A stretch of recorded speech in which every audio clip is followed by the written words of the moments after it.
الا بقى لك سيمانه فقط على الجهوي توازيام اني كوليجيون وباغي تجيب 17 ولا 18 ولا حتى 19 فهذه ماشي مستحيله. وتابع معايا هذا البرنامج مكثف اللي درسوا لكم خصيصا ان شاء الله باش تداركوا هذه المده القصيره اللي بقات لكم وتجيبوا النقطه ديال الاحلام ديالكم. فهذا البرنامج ديال اليوم غادي يكون ماشي بحال اي برنامج سابق درتو، لانه الهدف ديالنا هو دابا نجيبو 17 18 19 في اسبوع واحد. ماشي مستحيله ولكن في نفس الوقت ماشي سهله. فغادي يكون عندنا برنامج مكثف جدا في الدراسه وقواعد صارمه. علاش بديت لكم بهذه القواعد الصارمه؟ لانه ضروري انكم خصكم تلتزموا بها لا بغيتوا انكم ان شاء الله تجيبوا هذاك الهدف ديالكم.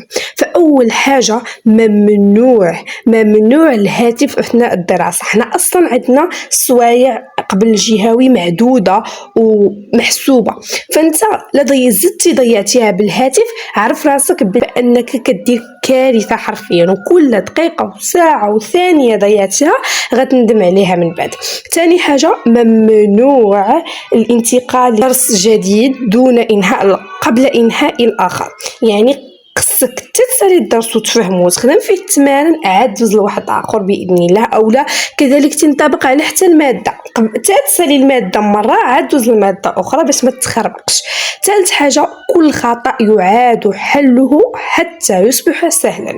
يعني اي تمرين اي درس خدمتي فيه التمارين اي ماده خصك تبقى تعاود في هذاك التمارين حتى يولي عندك هذاك الشيمه باش نهار تمشي للجهوي هذاك الشيء يجيك سهل. رابع حاجه الدراسه تكون بالكتابه وليس القراءه فقط. معنى انه الدراسه ماشي غادي تقرا لي الدرس تقول لي انا فهمت، لا غتكتب وتخدم فيه التمارين لان الكتابه كترسخ في العقل خصوصا الا كتبتي بالستيلو وورقه. خامس حاجه لا تترك اي امتحان جهوي دون تصحيح. ما تقولش انا خدمت امتحان جهوي ولكن ما صححتوش، هادشي ما خصوش يكون. الامتحان الجهوي اللي غتخدمو خصك تصحو ضروري باش تشوف فين عندك الاخطاء وتكتسب المنهجيه ديال الاجابه كلكو سوا هاد الماده. سادس حاجه لا تقول فهمت بلا حل التمارين. بلا ما تقولي انا مثلا فهمت وانت ما حليتيش التمارين. فهمت مثلا لانني تفرجت في الرياضيات في هذاك استاذي معي اولا تفرجت في الغزواني استاذ الرياضيات وصافي بالي انه هذاك الشيء اللي خدموه فهمت. لا خصوصا في المواد العلميه ما خصك تقول انني فهمت حتى تكون تماما خدمتي تمارين وجبتيهم صحاح. سابع حاجه تدوين الاخطاء كل نهايه يوم. يعني كل نهايه النهار خصك تدوي الاخطاء اللي ارتكبتيها في الدراسه سواء في الماده سواء مهم جميع الاخطاء اللي ارتكبتيهم. تاسع حاجه لا تقارن نفسك. دائما كاع الناس اللي كيصيفطوا ليا في الانستغرام تيقول لي يا راه انا موتيفاسيون شو تنقول لهم شوفوا اهم حاجه هي النفسيه ديالك. فلا ما كانش عندك نفسيه مقاده ما غتقدر تحفظ ما غتقدر انك تسعى لهداك الهدف ديالك. فالنفسيه هي كل شيء. معنى ما تقارنش نفسك لان عجيك شي واحد مثلا يقولك انا من اول العام وانا كراجع، انا شهر وانا بديت كراجع وانت كتشوف راسك بانك باقي ضايع وباقي وسط القرايه ديال القرايه. فتما شنو يقول لك راسك باللي انت ما غاديش تقدر انك تجيب الهدف ديالك. وهنا تدريجيا غتبدا تراجع لك العزيمه ديالك وغيتضرب لك كلشي في الزرع. وهذا الشيء اللي منتمناه لاي اخ ولا اخت صغيره كيقراو في 3 اني كوليجيا. فدائما ركزوا على انكم تخدموا على النفسيه ديالكم وما تقارنوش راسكم. 10 حاجه الالتزام كامل بالبرنامج اهم من البحث عن برنامج اخر. بمعنى ما تبداش في برنامج يعني اصلا باقي على السيمانه فما تقدرش تجرب بزاف ديال الحوايج وما تقولش انا بديت في البرنامج ديالك ومشيت لبرنامج اخر. من البدايه خصك تبدا ببرنامج واحد وهذاك البرنامج تسري فيه. ما تقولش انا بديت وعمشي لانه غدوخ غير راسك غتضيع غير الوقت وغادي تجيب الربح نهار الفرد. صافي دابا شرحت لكم القواعد الصارمه ودابا غادي ندوزو نيشان للبرنامج ديالنا. اول حاجه هذا هو الشكل ديال البرنامج ديالنا. هنا كتبنا العنوان ديال البرنامج وهذا شيء ضروري جدا باش نبقاو غاديين منظمين. ثم غنكتب عدد الساعات اللي غنقراو فيها. يقدر تبان لكم انه الدراسه من 8 الى 12 ساعه يوميا. تقول لي كيفاش راه هادشي صعب بزاف.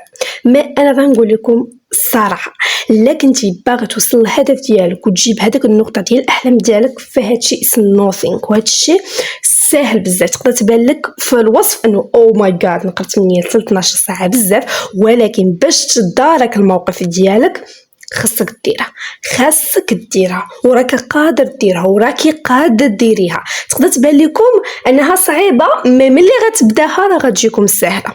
نتمنى انكم تشدوا في راسكم وتشدوا. شوف سيمانه ما دات ما جابت، عاد ديروا لافور ديالكم كامل باش ما تضيعوش الجهد ديال الخدمه، باش تفرحوا والديكم تفرحوا راسكم تفرحوني، باش مهم توصلوا لهذاك الهدف ديالكم.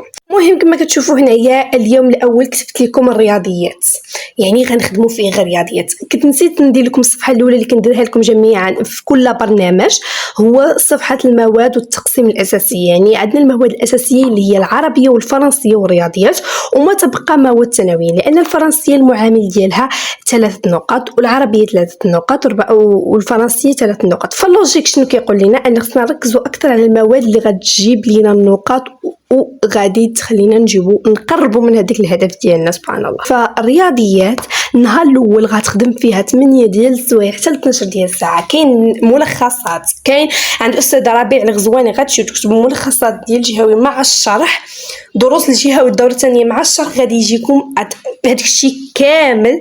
فهموا هذاك الفيديو تفرجوا فيه مزيان ابخي على طاك الجهويات على طاك التمارين، لان الرياضيات السر ديالها لا بغيتي تجيب فيها مزيان، لان الرياضيات جهه غادي يزبروها نهار الجهوي. بحال انا جهه الباصله قنيطره عم فايت حطوا لنا امتحان الجهوي صعب، فالرياضي امتحان الجهوي ديال الرياضيات صعب. بالنسبه للرياضيات راه عندي الملخصات ديالها، الا بغيتوا الملخصات ديالها صيفطوا لي في الانستغرام الخاص ديالو، انا راه كنجاوب كلشي. يعني ما نقولش لكم شي واحد راه ما جاوبتنيش ولا شي حاجه، الا بنادم مسكين كتبقى باغا ندير له ركواس وبلاص ما درت له ركواس درت ديتيلت، هذوك هما اللي ما جاوبتهمش وبقى فيه الحال عليهم، ولكن ما عقلتش على السميه ديال الميساج. اما ما تبقى كلشي جاوبت. اللغه العربيه نهار الثاني غنخدموا حاجه وحده اللي هي اللغه العربيه، لانها من المواد الاساسيه. شوفوا سمعوا لي هضرتي مزيان، ماشي تقول لي انا نمشي نحفظ شي معايا ولا تربيه اسلاميه ها لا عطلك ولا تنزلك. هادي خصكم تجيبوا فيها وتضمنوا فيها النقطه وتعطيكم دي نوت غراتوي وكيعطيهم لكم ساهلين. والعربيه هي الماده اللي تقدر تربح فيها الماكسيموم ديال لي نوت، ولكن ما خصكش تستهن بها وتستهزئ بها، يعني خصك توجد ليها. فاللغه العربيه نهار الثاني غادي تخدم فيها من 8 حتى 12 ساعه، غادي دير تلخيصات للدروس اللغويه، تفهم الدروس اللغويه اللي عندك، غادي تمشي غادي تخدم التعبير والانشاء. ركزوا لي التعبير والانشاء، ركزوا لي على انكم تكونوا كتعرفوا كيفاش تستخرجوا المعلومات من النص، كيفاش ديروا الافكار الاساسيه، كيفاش ديروا تلخصوا ديروا التركيب، كل شيء خصكم تكونوا ضابطين. ونهار الثاني غادي تضبطوا لي اللغه العربيه مزيان، لان اللغه العربيه قد ما هي سهله قد ما تقدر تقاول بكم في نهار الجهوي. النهار الثالث عندنا اللغه الفرنسيه. هذه الماده هذه بزاف ديال التلاميذ كيلقاو فيها واحد الصعوبه، فانا ديجا درت لكم عليها فيديو، سيروا تفرجوا في الفيديو مزيان وغادي تعرفوا كيفاش تتعاملوا مع الفرنسيه كامله. درت لها لكم من الجهه جبت لكم الجهه وريتكم كيفاش كيتقسموا الاسئله والنقاط وكل شيء. مهم اللغه الفرنسيه سهله، قادر انك تجيب فيها 19 وقادر انك تجيب فيها 19 ونص و75 و اي دون نو، سهله وخا ما يكونش عندك مع الفرنسيه. المهم تمشي تخدمي على البرودكسيون اكري ديالك، تمشي تركز لي تركيز على كيفاش تستخرج لي زانفورماسيون من النص اللي عندك بالفرنسي. بالنسبه اللي ما عندوش مع الفرنسي مره عنده بواحد المشكله جسيمه في البرودكسيون اكريت، كاين البروف يونس غادي يعطيكم المنهجيه ديال كتابه اي برودكسيون اكريت كما كانت حسب السوجي ديالكم. انا غنكتب لكم دابا هنايا غنكتب لكم كل استاذ كل ماده ونكتب لكم الاستاذ ديالو. انا بالنسبه للعربيه كانت عندي استاذه زوينه، انا ما عارفاش شي استاذ مزيان في العربيه. بالنسبه لنهار الاربعاء غادي نخدموا الفيزياء والاسفل. كاين بزاف اللي يقول لي وعندنا بزاف ديال الدروس واش حماقيتي ودايره لينا هذا. ما حماقيتش سيدي، الشيء هاد المواد هادو كنقول لكم صعب من هادو، ساهلين جدا. الفيزياء بالنسبه للفيزياء مجرد قواعد تشد القواعد وغتحطهم، ما كاين حتى شي حاجه جديده. المهم غتمشيو تحفظوا لي القواعد. عندكم 12 ساعه سيدي قسمي الماده. اس في تي كاين واحد الفيديو اللي كيشرح بزاف، كاين وسام اس في تي داير ديجا ملخص شامل الدروس الجهوي، وكاين عيسي اس في تي هو داير ملخص شامل الدروس الاس في تي. الفيزياء سير عند طو فيزيك شيمي، هذاك الاستاذ غيهنيكم من الفيزيك ديال 3 اني كوليجيان، غيشرح لكم مزيان، غادي تفهموا مزيان، غتشدوا. المهم نتوما كتخدموا فيها على الاس في تي، ما تمشيوش تحفظوها كامله. اس في تي كاين دي مو سيونتيفيك جاكم صعاب، سيروا هزوهم ديهم شات جي بي تي. من مور ما غاديهم شات جي بي تي غادي تقولوا عطيني ديفينيسيون بلو كور، واحد ديفينيسيون لي سامبل اللي نقدر نحفظها، وهذاك عيطك الديفينيسيون سير حطها لهذاك الميتر ديالك، حطها في الجهوي ديالك غادي تكون صحيحه. الوغ عندكم في الاس في تي مشكل واحد، هي المشكله ديال لي ديفينيسيون وراها محلوله. انسان تيكون فاهم وتيكون خادم تيكون كل شيء، تلقى مشكله وحده هي ملي كيتحط له ليكزارسيس ما كيعرفش كيفاش يديرو، وهذا من الغلط انك ما كتخدمش بزاف ديال التمارين، فخصك تكتسب منهجيه الاجابه. النهار الخامس عندكم الشيميائيات والتربيه الاسلاميه. الشيميائيات عندي الملخصات ديالها، دخلوا عندي الانستغرام. التربيه الاسلاميه عندي الملخصات ديالها، دخلوا عندي الانستغرام، صيفطوا لي في الخاص غنصيفطهم لكم. الاس في تي في الفيزيك راه غندير لكم ملخص، دخلوا عندي على ودته هي اللغه الفرنسيه والعربيه والرياضيات كلهم عندي ليهم ملخصات. مي اون بليس كاين واحد لو ماتر سميتو بروف ممتاز، خليه لكم نسيت الرسميه ديالو، ديال التربيه الاسلاميه، داير ملخصات شامله للتربيه الاسلاميه مع الشرح ديالها، غتجيكم داكشي ساهل. الاجتماعات كذلك كاين ملخصات شامله. المهم بالنسبه للتربيه الاسلاميه، بالنسبه للقران انا النهار الخامس غتخدم ليا سيدي غير الدروس. راه بالنسبه للقران ما كنتيش حافظوا لحد الان، فريمون مشكلتك صعيبه، ولكن غدير. المهم الحال ديال القران الواحد ديال التربيه الاسلاميه تنوضوا بكري من الفجر وانتم تحفظوا في القران باش عقلكم غيكون متفتح، باش هذاك الوقت احسن وقت ديال الانتاجيه ديالكم، غادي تحفظوا. راه شوفوا الفياق بكري هو اللي غيهنيكم من هذا البرنامج، هادو غيهنيكم من هاد الدروس لانكم غتساليو بكري، فما كاينش الناس معطل وما كاينش السهر. بالنسبه للنهار السادس والسابع على طاق الجهويات سيدي، الجهويات بجميع المواد وزغتوا المواد الاساسيه. حتى شي واحد ما يبغي يدير فيها راه واعر في هاد المواد ويحقرهم. راه نهار الفرض هاد الماده اللي انت كضرب فيها 20 و19 و اي دون نو هي الماده اللي غادي تقولوا لك. الماده شوف ما تبنيوش على الامتحانات اللي عندكم في القسم والنقطه اللي كتجيبها في القسم، ما تبنيش عليها، لان هذاك تيحطها لك الاستاذ ديالك وعلى حسب النيفو ديال القسم ديالك.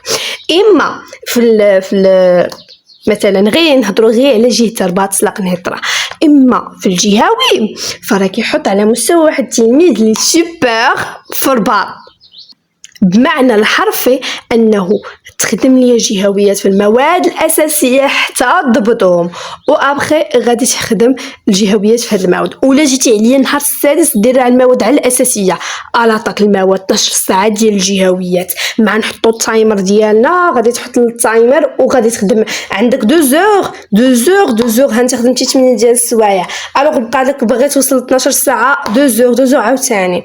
بالنسبه للنهار السابع خدم ليا غير الجهويات ديال المواد الاخرى، ولا الجهويات اللي عندك غدا غدوزهم في 2 ولا ادونو.